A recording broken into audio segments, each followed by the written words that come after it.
left to fight for the South in this terrible war, Ruby had volunteered to move in with her sister.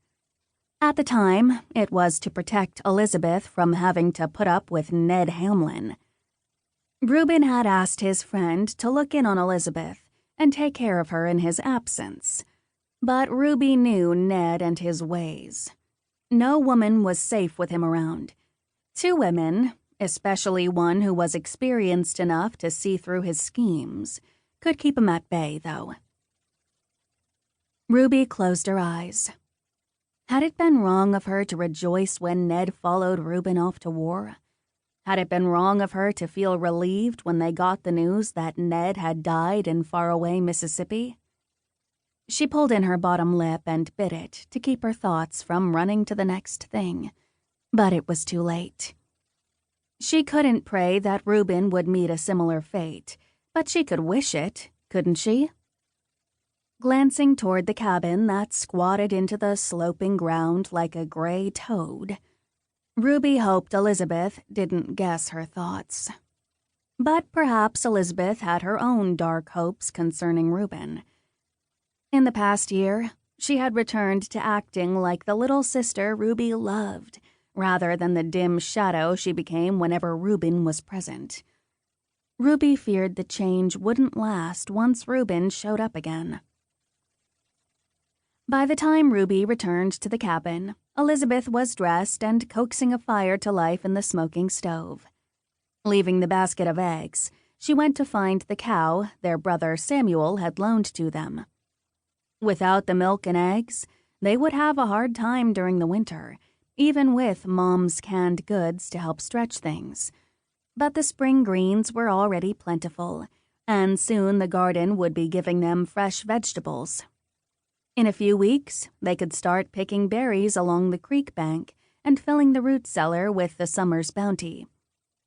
In spite of what the women in the church said, a woman didn't need a man around the house.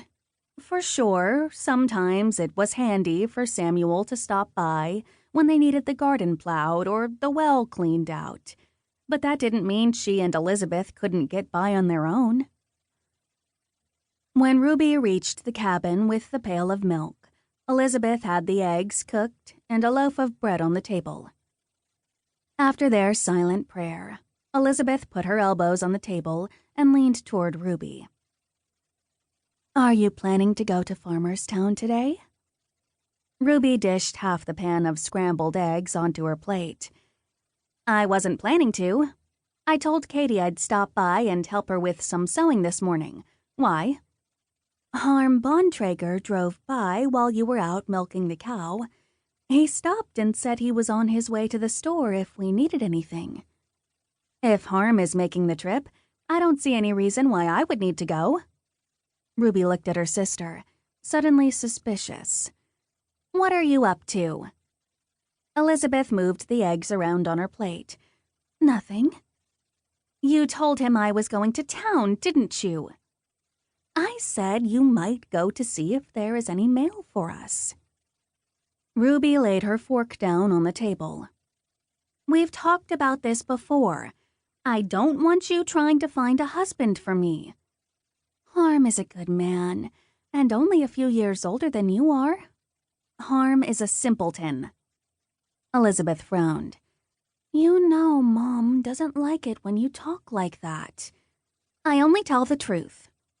"But you could tell the truth with—" Elizabeth took a sip of her coffee as she searched for the right words. "With gentleness and humility. Harm may not be the smartest man around, but he's very nice, and he likes you." Ruby glared at her sister.